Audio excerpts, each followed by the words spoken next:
Now it is my pleasure to introduce our guest speaker for the evening. Alex Karp is co-founder and CEO of arguably the hottest AI and data analytics company around. But he is not a trained technologist. Best known as a pioneer in defense tech, Palantir Technologies provides top-secret counterterrorism and battlefield analytics, and now uses similar tools to help fuel corporate America's unending appetite for market intelligence. Raised in Philadelphia by his Jewish pediatrician father and black artist mother, who encouraged him to ask hard questions and solve tricky puzzles, he describes himself as a Jewish, racially ambiguous dyslexic, adding, "So I can say anything. Prepare yourself." He received his BA in philosophy from Haverford College in Pennsylvania, a JD from Stanford University, and a PhD in neoclassical social theory from Goethe University in Frankfurt, Germany in 2002. He self-identifies on the populist left and simultaneously challenges a woke sensibility. In a recent letter to shareholders, Karp quoted some significant historical figures, including St. Augustine and President Richard Nixon, as well as the New Testament. I think it's safe to say he is unique among his peers. He started his career as a research associate at the Sigmund Freud Institute in Frankfurt before moving into finance, founding London-based Caedmon Group and managing high net worth individual portfolios. While in law school at Stanford, Alex was classmates with PayPal co-founder and venture capitalist Peter Thiel, and in 2004, they co-founded Palantir. In 2020, Palantir went public through a direct public offering for $10 a share. Yesterday, even with the recent swings on Wall Street, Palantir closed at over $120 a share.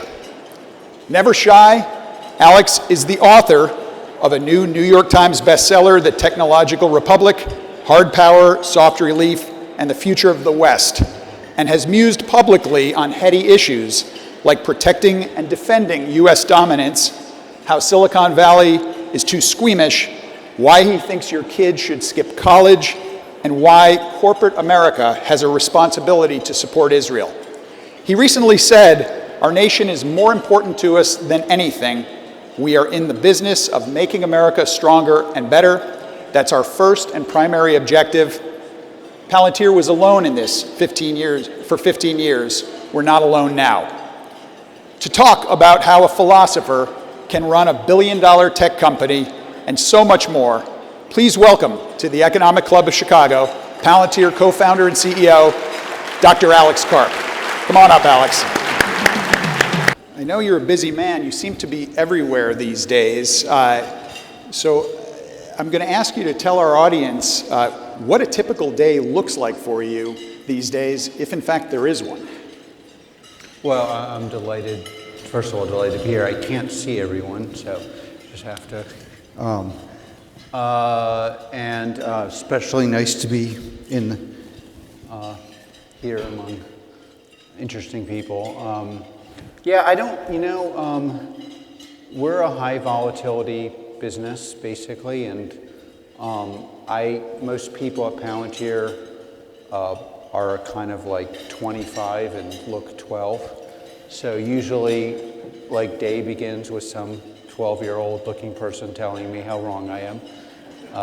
And the day ends with a 12-year-old looking person telling me how wrong I am. And in between, they tell me how wrong I am. And it's just like, lots of problems we have internally. In tech, we're at a number of innovations, but I would say most of them are on the product side, but then they're the result of a culture that is very flat. So below me, there are 3 or 4 direct reports, and then everyone else has only a fake title to be used at a company, so someone takes them seriously, even though they look 18. And so, as you've seen, and we have a global business. It's now mostly in America because America's growing so quickly, and we have essentially it's split up into verticals, government, commercial inside and outside of America, where commercial and government inside America is by far the most important part. And so it's like problem solving. Most of my time is spent, I hired the first 400 or 500 people, and we believe in managing peak talent, so we want people, we hire some of the smartest people in the world, and we've been famous for that, but then we really are trying to teach them that they're probably, the way I explain it to them is it was, by the way, an incredible introduction, and I wish my parents were here. The one thing that I'm incredibly dyslexic, and that's the only thing that wasn't in there, and I basically tell everybody I've managed now 8,000 people, and only one of them actually wasn't dyslexic. It's just everyone else didn't realize they weren't dyslexic. And so I try to I'm spending a lot of my time getting people to work on the thing they're really the best in the world at, and accept that even though they got great grades and everything else, it's just not valuable for us. And that takes a lot of time and energy and therapy. And in between that, in the beginning, I was explaining to them why it was mostly dudes. It's like, explaining to them, well, it's like, well, if I'm so smart, why can't I get a date? And that was a lot of my day. So now we've kind of gravitated to like more, normal industrial problems. But we're very opinionated. We built a company. I believe that Western institutions and the West are a superior way to live, and we've fought for that. And for me, that means meritocracy, free markets, first, second, third amendment's not so super relevant unless somebody moves into your house, but the Fourth Amendment,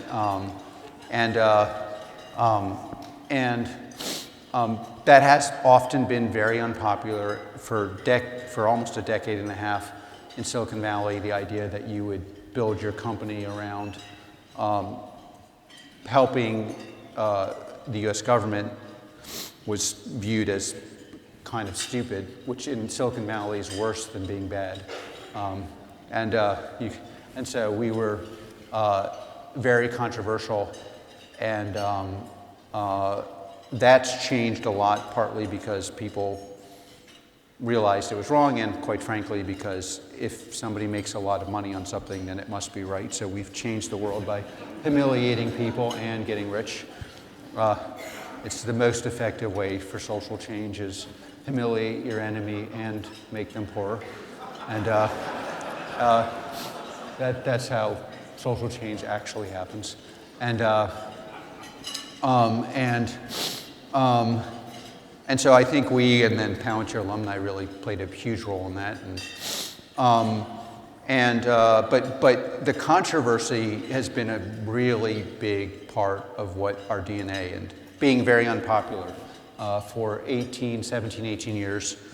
Even in the DoD, like we power, in the beginning we started with our first product was a product to basically reconcile databases so that you could find terrorists and not violate civil liberties. And the central idea was, if you just found terrorists but violated civil liberties, what would be the point of the end goal of a better, more Western society would not be achieved. But if you just were a philanthropy and just did civil liberties, you'd have lots of terror attacks, and then of course eventually you'd have no civil liberties. So that was our core product. That product still powers most intel clandestine anti-terror organizations in the West, broadly defined. And then we entered the DoD, where, jumping forward a lot, we built Project Maven. We ended up building it because Google decided that it couldn't support the US military. Google's now changed a lot, but and that was the first actual use of AI to identify and effectively target our enemies on the battlefield, and has played a very, very big role. And then in between, we developed commercial products, probably less interesting, but they are driving at least half our market cap. But consistent all the way through was being unpopular for supporting special operators, being unpopular for supporting the DoD, being unpopular for stopping terror attacks, as crazy as it seems. And we have whole governments, like the Communist Party in France has it in their commanding doctrine that if they ever win, the first thing they'll do is fire Palantir, which is I'm very proud of. So send that to our shareholders, please. So I want to come back to this notion that you guys were unpopular across so many years and how that drove your business. But many of our members know what Palantir does. Some I'm sure don't. Hopefully they're shareholders. Some I'm sure don't. For those who don't, how would you describe what you guys do, what you bring to your customers? The most important thing we've done for you is help establish dominance on the battlefield with the DoD and stop hundreds of terror attacks. And so that's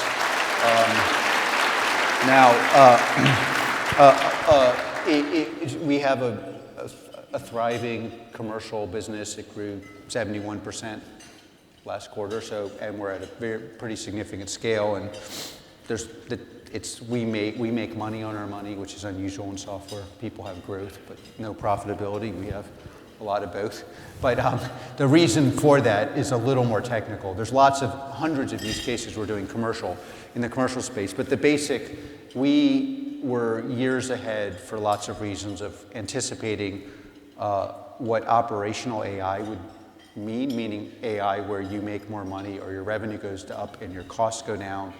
And our platforms are built to use large language models and machine learning in a way that is actually operationally effective.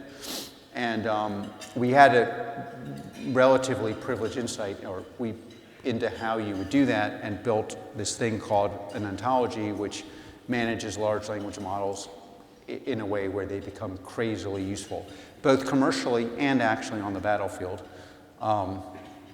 And so typical use cases are underwriting, managing, acquisition of real estate at scale, construction at scale, supply chain management, anywhere we have volatility, understanding the true cost of inputs into your enterprise, which is super hard to do at scale, especially if things are shifting or there are disruptions, reimagining your business into a digital as opposed to a non-digital business. And then our claim to fame really is we absorb the risk of creating value, which is the typical way you build software. The vulgar version, I won't use, the way you're taught to build a software company is, your customer thinks they're getting laid, but they're getting effed.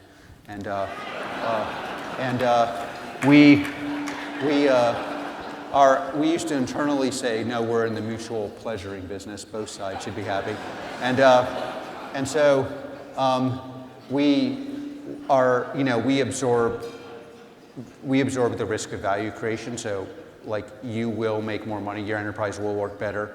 That's been a bonanza, and we're pretty much alone in doing that in the world. But the truth is we're also riding the back of the fact that this is just an American revolution. We had a very unique and have a very unique idea of how to use the technologies. And the classic Silicon Valley way up till recently was just buy some large language model and have a nice chat with it. And that really doesn't create any actual enterprise value. So that part of our business is very, very strong. In America, it's actually harder in continental Europe, but I think eventually they'll come around to seeing that most enterprises that are successful will become hardware, software enterprises. So when you guys showed up in the early days with the DoD and you were offering your services, I take it you were not the prototypical company offering your services. How did you show up differently? What kind of reaction did you get, and how did you convince the skeptics to give you a shot?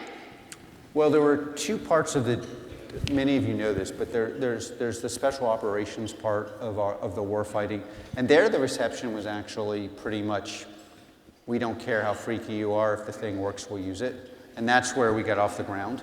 And our product was used to identify, basically do predictive analytics on where improvised explosives were going to be placed. And that saved a lot of lives and also even, brought people home with less injuries. And the adoption in special operations was very different than in other places. So I would say operational components of Intel and operational components of the Special Operations Command are flatter, and because they're flatter, like the leadership and the people who are de facto risking their lives are more in dialogue, and so even though they have a lot less money, they tend to have more flexibility in procurement, and they're less likely to buy some BS thing that takes 80 years to build that's never going to work. And then that went, with huge ups and downs, that went reasonably well. Although it was very hard, and up until recently, no one else succeeded at even that. Now they have a lot of defense tech startups that are, the big Army, the DoD, was spending, I think it was like $26 billion, 26. By the way, when their accounting doesn't include things like employees, buildings, flights, so normal things that you have to account for, salaries. It's like 26 billion of pure, just like cash. But rebuilding a product we wanted to sell to them for, I think, I don't know, a couple million a month, and then we couldn't get them. Eventually, we had to sue them. And by the way, the golden rule of working with the U.S. government is thou shalt not never sue the U.S. government. So and then the most famous, I won't mention their names, but literally the most famous people in government came into my office, and they were like, if you sue the U.S. government, everyone will find out you're an asshole, and you'll never work there again. And first of all, I didn't really view myself that way, but it's nice to see how I was viewed. And then I told them, but if we don't change procurement, we're going to be selling like 1940s technology to the DoD for the next 50 years, and America's going to be in a terrible place. So then, we sued the U.S. government, and of course you never win, but we won, and then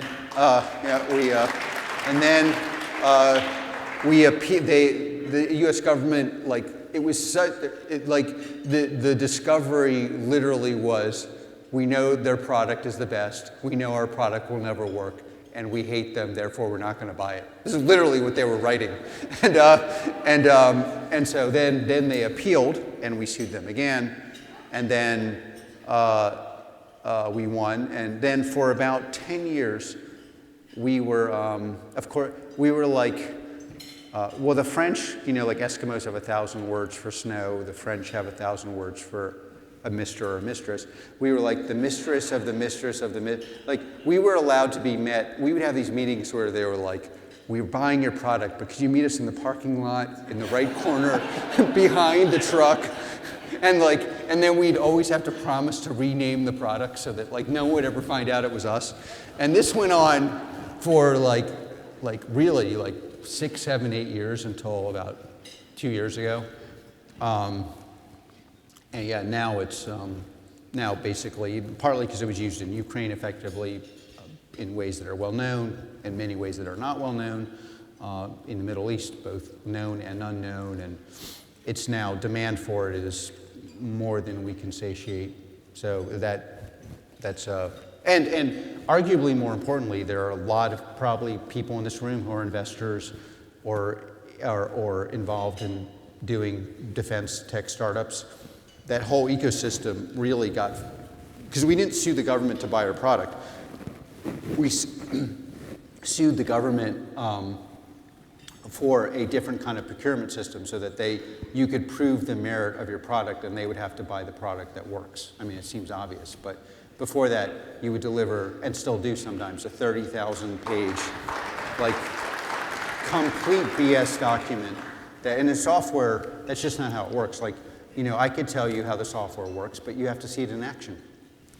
So that the fact that, essentially we helped bring meritocracy to the DoD, and now there's, I don't know, hundreds of billions of dollars investment, including people who compete with us who are, bringing innovation to America and our allies. And you see the difference between like what we can do and what other parts of the world can do on the battlefield. And then last not least, in my area, especially in defense, it's not really how much you spend, it's on whom you do spend it. So it's just crucial to get these kind of more competent at tech, newer. And by the way, the legacy companies also do really important things, but you kind of need, because they have scale. Like you can't really build, certain kinds of things without massive scale. But then, over time, I imagine half the budget will be people whose companies are newer. So I think you got the gist by now that Palantir hasn't gotten where the company is today by following the crowd and doing things the predictable way. And so I know that the Palantir culture is something you're very proud of. I'm very curious, is it something that just happened organically over the years? Is it something that you curated from the beginning? And if the latter, were you as focused on what you did not want to become culturally as you were on what you wanted to become?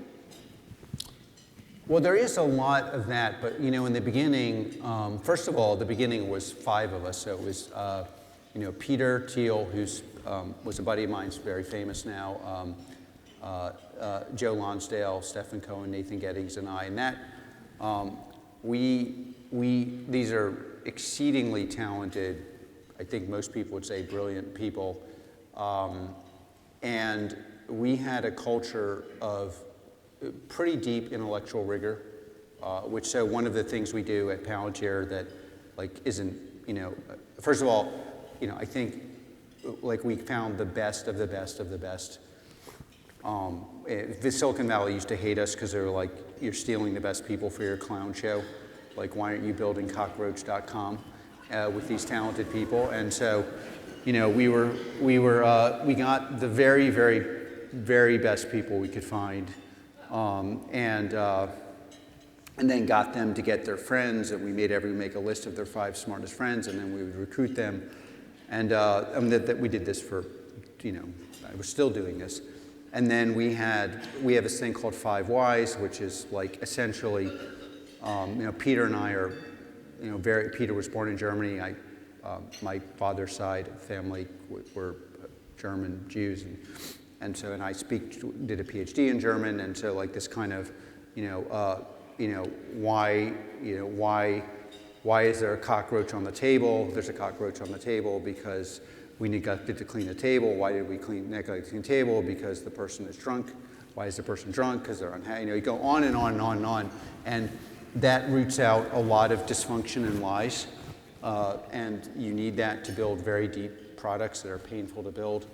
I would say a couple of the things I was super into was essentially this flat, non-hierarchical peer culture, which is hugely frustrating sometimes, but that also allows you to have a lot of honesty in the culture. Meritocracy, we retest everyone. It doesn't matter what school you went to, what grades you have, or what school you didn't go to. We do not care. We have no form of bigotry. We just don't care. Even in peak wokeness, where we had these absurd things we were supposed to fill out, we got sued by the government for discriminating against Asian people, which no one in Silicon Valley is discriminating against Asian people. It's ridiculous. We have just we hire very opinionated, difficult, free-thinking fanatics. Those are the people that do the best at Palantir.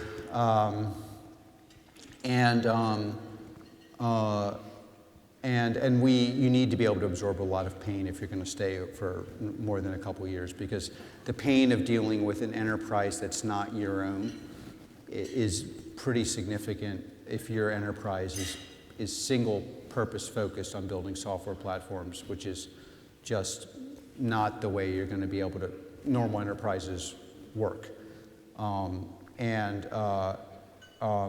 There was a little bit of focusing on, we are pretty anti-experience, so where we've really struggled was like lateral hires. We've been very bad at that.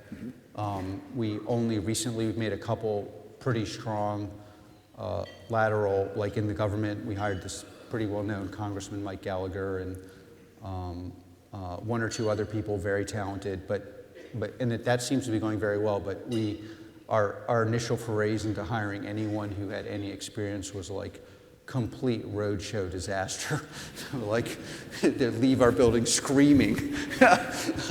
And I actually became CEO because we couldn't figure out why we needed a CEO, and we didn't want anyone telling us what to do. So that's,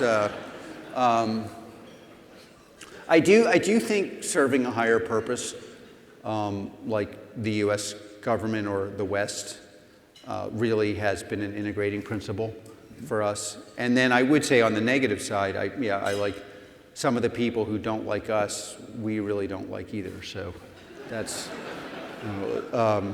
that's been pretty motivating for me. And I think the people who stay at Palantir, you know, it's the positive of you get to do really cool things, and the negative of, you know, the people who are hating on us, we're pretty happy to hate back with success. Well, I definitely want to come back to the criticism piece, because you guys have had no shortage of praise, and I'm sure you've got you've had your critics as well. But I am curious about, I know you're obsessed with meritocracy. You are a person who's well educated. You have multiple degrees. You've got a law degree. You've got a PhD degree.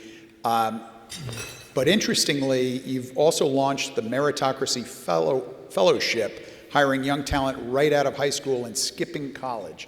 Tell us about your thinking there.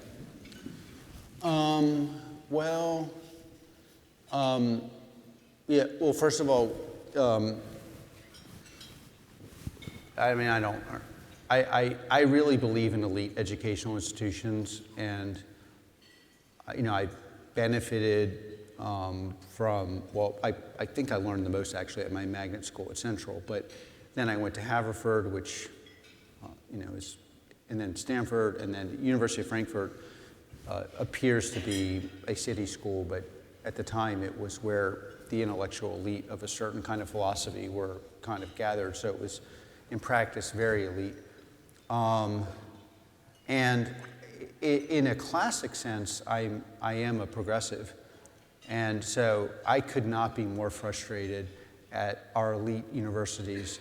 I just think, like, the damage they've done by being of course, I'm super in favor of free expression, but, you know, allowing the universities to be captured by what amounts to a pagan religion is beyond belief to me. And I'm going to do everything in my power, which largely means not giving a cent and allowing people who otherwise would go to those institutions to come to Palantir, which currently has a more valuable degree, and encouraging everyone else to do this that I can.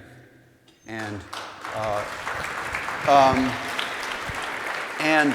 you know, whatever side of the spectrum, you know, you're on politically, ineptitude does not serve the Enlightenment at all, ever.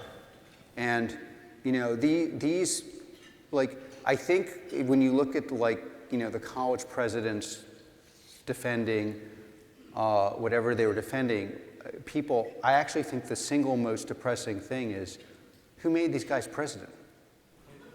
Like, what is this? Like, I'd rather have them come out and say, I have a weird way of thinking, and it's just how I think, but this is how I think, as opposed to some, like, intellectual gyration. Now, again, I'm very much on the pro-free speech side, but I do think having institutions in the West that are intellectually captured is a very big problem, and I don't think the answer is to restrict what people can say, but one way to defeat an adversary is just to make them less important. And so, you know, I also think there's a lot of my views. And by the way, some of these are just, there's a lot of unfairness in the system. I hear story after story of people who have indisputably excellent credentials and get turned down from every school. And that pisses me off. So then, now if you steel man it, I do think we have a general problem with testing aptitude, and that what we need from people in kind of a more AI-driven world, we don't know how to test for that. And so one of the things I want to do, so the people who've applied have been crazy,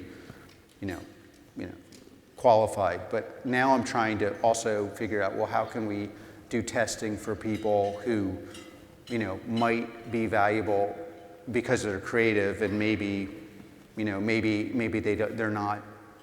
don't look like the classic person that applies to Harvard when Harvard was Harvard. Over the last several years, the word inclusivity has been huge in academia and in corporate America. Are you suggesting that for the elite universities to become elite once more, they need to embrace argument inclusivity and the ability to have rigorous debate on campus? Well, the obvious thing that should happen is there should be merit-based things. And yes, intellectual inclusivity includes hearing an opinion of somebody who might be conservative. It's crazy. I'm always asking, if you're so certain of your opinion, why don't you want to hear the other opinion? It's like, and you can look, but I think we are going to have to refactor what we mean by talent, because I do think we don't quite understand. If you took the highest testing people in the world, I don't think they would be the most performant in business inherently. And so, there is a question of how do we test, how do we understand what business acumen, as an example, how would you test for business acumen? Business acumen is crazy valuable, not just in business, but in building a foundation, building a publishing house that might be philanthropic or not, building a career. I don't think we know how you test for that, except for somebody who has business acumen says that person has business acumen, and they promote you. That's so apprenticing people, more vocational plus AI training plus slotting people at Palantir, we slot people very quickly. If we see that, or if I see that someone is crazy talented at X, they move the next day. And I think that's how all institutions are going to have to work. The other thing is, I think it was hugely valuable to be well-rounded, and I think there are real values to being well-rounded. But in the kind of AI software context we're in, being single value, creative, the AI is commoditizing things that are not unique. So being unique and creative at something is more important than being B- at it. So, and those things are very hard to replicate. I was playing around with the chat box, and I was asking, a mathematical formula for measuring fluidity in a pipe with certain kinds of blockages, and the answers are mathematical, they're all the same. And then I went back and asked, well, tell me, explain Heidegger's concept of phenomenology and to compare that to Schutz. And the answer is gobbledygook, because you'd have to be an expert to understand who's an expert. And I think all the value is in the latter. And it's the same, so you see this in business context, someone who's talented at business can pick out someone who's talented at business, but someone who's not can't.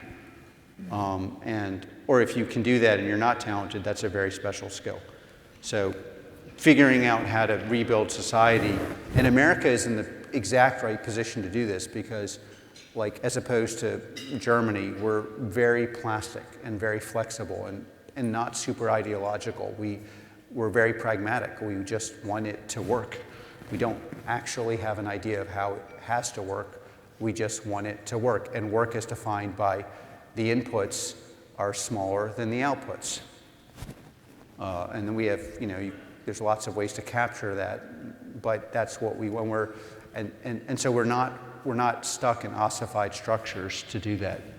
But I think if you kind of, not that I would want to be overly fair to our elite universities, because they're not being fair to us with the quality of dialogue they're producing, but I would say there is a much harder problem there than one might realize, because what is going to be, in the end, what they're promising to do is to produce people that are more successful and more thoughtful and happier.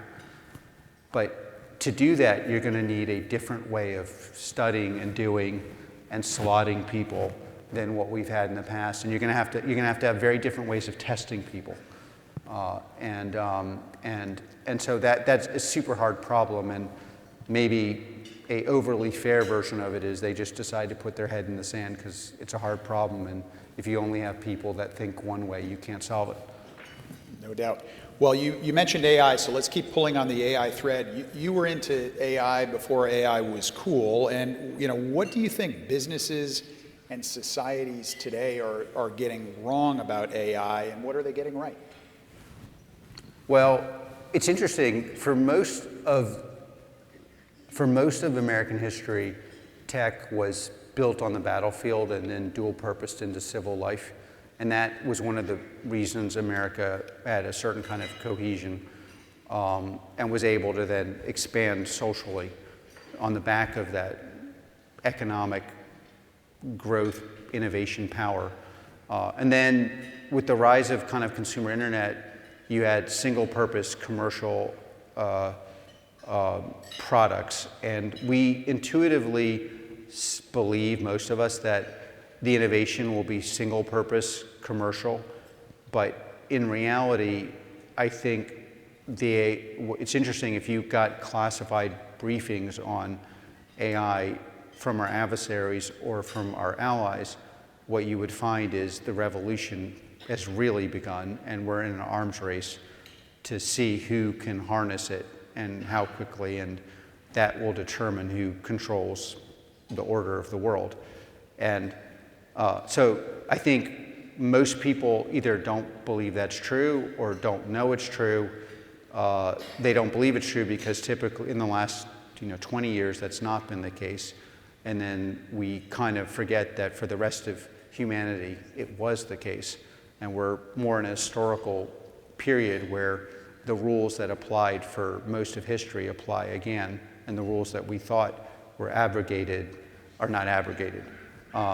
And so I think that I would say, I think that's demonstrably true, and many people don't believe it's true or know it's true, but I would venture to say everybody has a stake in the game and a leadership role in the world knows this to be true and is very, very focused on this, and focused, if there are adversaries, on catching up and surpassing America, which is possible and could happen. So given how fast things are moving on this front, is it safe to assume that AI is already in the hands of bad actors? How worried about that should we be, and what can the U.S. do to mitigate that risk? Well, I mean, bad actors is a broad term, but we are primarily in a race with China as our most important peer adversary, and Russia as an adversary. I think people underestimate in America, and then to some extent with Iran, but Iran is much more like light hardware production, and meaning drones, and then there's but then there's obviously all sorts of cyber ways that that would be under the rubric of bad actors, Korea, and one of the things that though is often underestimated is you have professional bad and non-professional bad in a gray zone, And most of the really bad stuff happens where you have professional actors and even the non-professional people. They're doing it with some kind of sanctioning with professionals. And so we're in a full-on arms race. And the thing about AI that is, it's like a plethora of riches for America because all the relevant companies basically are here. But AI is not an egalitarian technology.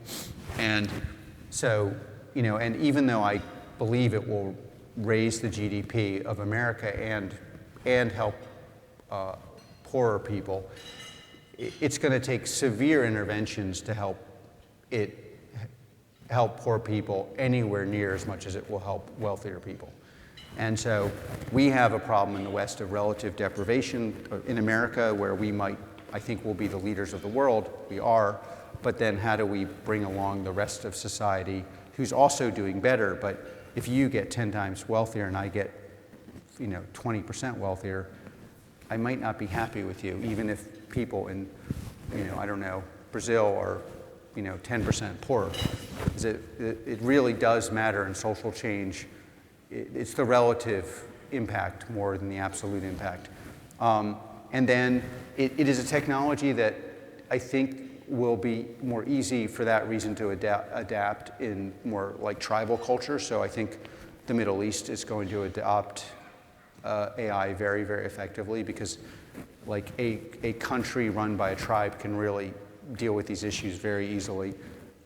And then on the commercial and military front, especially military front, we have a long list of advantages, but on the disadvantage side, software, hardware, AI systems employ less people than large-scale hardware implementation. So if you're China or you're a society run by one person, it's easier to say, well, we're shifting our economy from here to here. That's a slower function in a democracy. And it will be a particularly big issue in Europe because a lot of these programs are set up so that they are for defense, but they also supply a lot of jobs. So you want to go to the local governor of a province and say, but we'd be more effective buying Palantir than having 5,000 jobs. That's a kind of a loser argument. And so, there's going to be some attenuation in the West, even though we have these, essentially. But I would say it's the advantage of essentially being able to purchase indigenous technology, meaning from our country, is just invaluable, and no other country in the world really has that at this scale. And it's going to be very hard to catch up because we all have all these kind of micro networks of who does what and how they do it, and capital structures that are the result of success, in my view, but that give us a lot of advantage. But again, on the disadvantage side is how do we mitigate the social disruptive side of it that's negative? How do we make sure that people have skills so that they could participate in this in some way? And then how do we transition on the military side to a more accurate? That's actually going very well currently, and is much better in the U.S. than any other Western country by far, and for lots and lots of reasons. But certainly on a comparative basis, there's no country in the West that is moving as quickly as we are to adopt at scale things that work.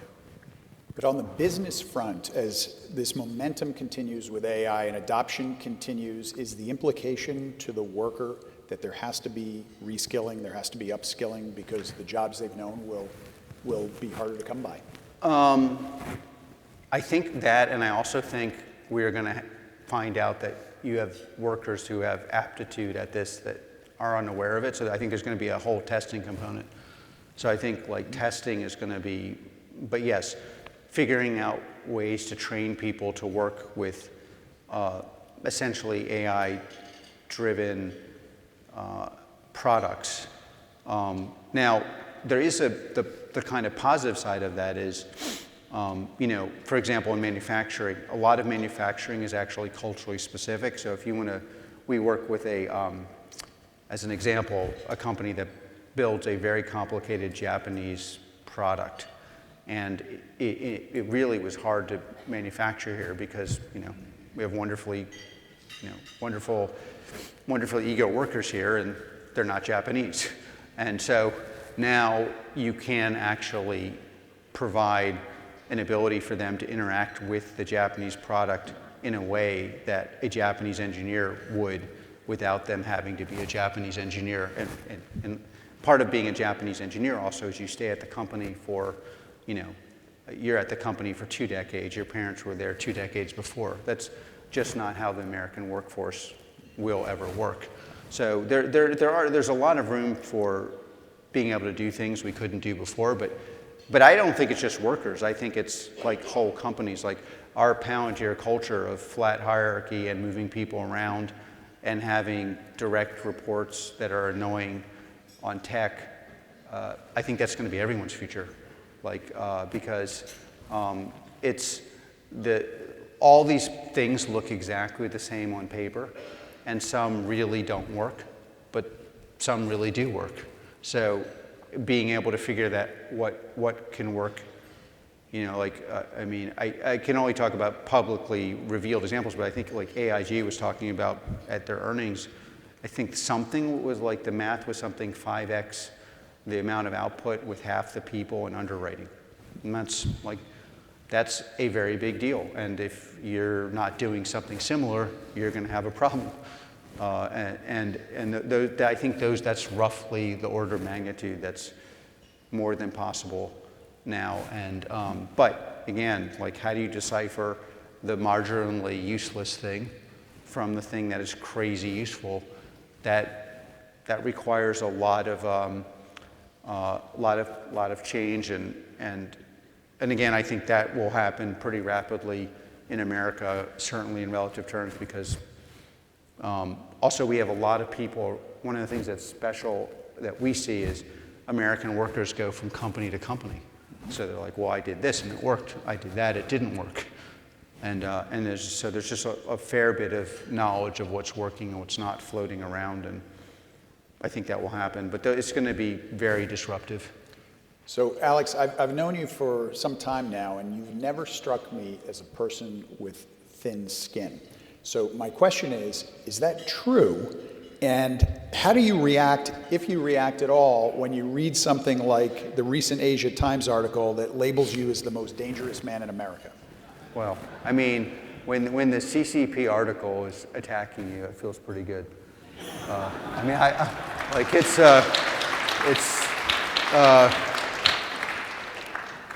always get this question. I get all these. I get a lot of questions in private that amount to, "Hey, Alex, can you teach me how not to care what people think about you?" And but it's not actually true. I do care what people think, and I actually think I have. Again, I think most of my success is pretty linked to strong upbringing and dyslexia, and I listen, I think, very carefully, and I do a lot of what's called steel manning, which, what is the argument the person would have made if they had all the facts, and if they had all the facts and thought about it from these 3 different places, what would they then think, and what should I think? And I do a lot of that, certainly in my head. And with unfortunate people who have to hang around with me, they get a lot of that too. But I still can't make myself believe something I think is not true. And that's just, it's like, I'm very happy to hear how terrible and how wrong and how, especially in the business context, how our business is going to fail. We heard this every day, 5 times a day for what seemed to be 100 years, but was only 18 years. I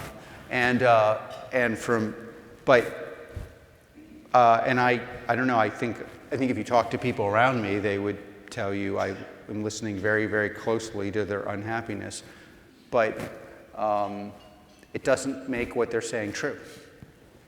And that, like, you know, one of the things about business that I really do appreciate, like, business to me is much more like what academia claims to be. I mean, academia claims to be about truth, but it's really about difficult people yelling at you because they've had no impact.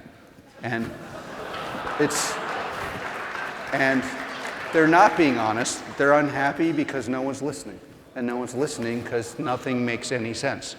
And that's, whereas, you know, if you are involved in some custodial function of managing someone's assets, whether that's the money they invested, your time, managing the time of people you respect and think are very talented, the value production for the most important institutions in the world and institutions you also care about, so government and commercial institutions, you know, at the end of the day, the thing that will actually ameliorate and better the institution, i.e. the operational form of productized truth in our version in software, but it could be in anything, actually matters much more than what someone claims to believe is true. And to me, that's what, you know, academia or should have been and is not, but over time, that is what business is. Well, our time has been flying by, and before we run out of time, I've got to ask you this question. If there is one unsolved problem, personal or business, that you or Palantir would like AI to solve more than any other, what would that be? Personal? I mean, I'd like to go back to my personal life in grad school. I don't know, it's not possible to time travel, but I had a great time. Look, there are many, many, many problems, healthcare, solving, you know, maladies, but the problem I care about is making America the dominant military force on the planet in a way that's so indisputable that our enemies and adversaries wake up in moderate to extreme fear and go to bed in moderate and extreme fear. And that's what I care about. All right, so. And you know, the world is actually only safe where your adversaries are afraid and they don't quite know if you'll use what you have and how you use it. And that's just the law of the universe. And, you know, and then I do believe in, like, law and order and, you know, rule of law, but it's only enforced on the back of that. And, you know, the older I get, the less faith I have in any other institution to even pretend to do this. I mean, like, it's almost not worth bashing the United Nations. It's just, what is this? And, you know, these institutions that should have worked, universities, United Nations, basic concepts of how a society should work, they've all failed. And the best and last hope we have is to make America work really, really well. So you've established, yes. You've established, in your eyes, the importance of deterrence for peace. Why do you think deterrence over the decades has ebbed and flowed, the importance of it the way it has? Because it really has ebbed and flowed in direct proportion to how much the delta between our technology superiority and everyone else's. So, you know, we built the nuclear bomb. I mean, we built it by importing, and we imported the smartest, best, most qualified people in the world. Now, we partly did that because Germany blew itself up, but we then organized them in a way that only America would have been able to do it. I mean, the whole way in which we got Los Alamos to work and the general that organized Congress and the way it was built and developed massive military superiority and actually, as relevant to this group, and economic superiority. So we had significant, the delta between us and the rest of the world was dramatic, undeniable, indisputable. And then we were super nice. Like, if you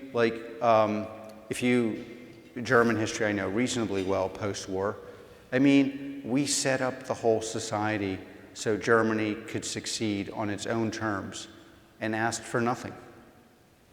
You know, and so the combination of just, you know, military, indisputable, almost unconscionable military superiority, which in that form probably had never actually existed, and then the dominant economy in the world, then I think the lagging indicator was the dominant culture in the world, because, you know, and that's, I think it's something the Silicon Valley and Hollywood all forgot, which is people were really interested. I spent a lot of time talking to older Germans when I was there, and like they basically adopted American culture because it worked, not because they thought it would work, and then it worked. And if we want anything like that, the deterrent has to be real. And when we screw up military things, and you know, but like, or where the deterrent looks like it's not real, you know, people act up. One of the things I think, if you've lived abroad a lot, and it's in my book, which I'm not sure did very well, but I'm not advocating reading it, but there's it's, you know, there's this famous quote, you know, we forget, but no one else does, that, you know, they're paying attention to our values because they're backed up by a really big stick. And without that, the values look a lot less appealing to everybody else. And it's directly proportional. And so that's why we have to reassert, you know, we really have to reassert military superiority, and the way we will do that is with hardware, software, AI-driven hardware that America specializes in and has an advantage in. All right, well, we're going to conclude with this one, Alex. And then we'll get you off to your next stop. But what advice would you give today's teenagers, young people, around the skills they need to develop, the things they need to acquire to be successful in this crazy environment that we live in? Find the thing you're uniquely good at, and then actually, I think, and then make sure your whole life is organized around allowing you to do it. And so I manage essentially young people and for the last 20 years, and I would say failure one is not willing to accept what they're actually good at. It may not be what you want to be good at. Not organizing your life around that ability. I tell the people who come to Palantir, I've never met someone really successful who had a great social life at 20. If that's what you want, that's great, but you're not going to be successful, and don't blame anyone else.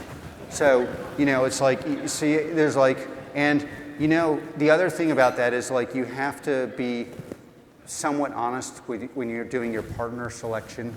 Like, if your goal is to advance your aptitude, which should be it should be focus on your aptitude and focus on your freedom and happiness, which are directly correlated. Because if you're doing something you're really good at, no one really cares what you wear to work.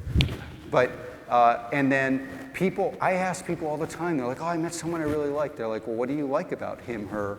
And they're like, the rest, oh, they went to this school. And I was like, okay, great. And what else do you like? Well, they went to that school. And I'm like, and what else do you like? Well, their brother's really interesting. Their sister's really interesting. It's like, well, what about the like and like? Like, do you like them? Do they like you? How are they going to feel when you dedicate the next 10 years of your life to building what you think is valuable? And if, and this is like, you will not succeed. And if you're very talented, and most people have something that they're talented at and enjoy, then I'm like, focus on that. Organize your whole life around that. Don't worry so much about the money. That sounds like hypocrisy now, but I never really did. And stay off the meth, and you'll do very well.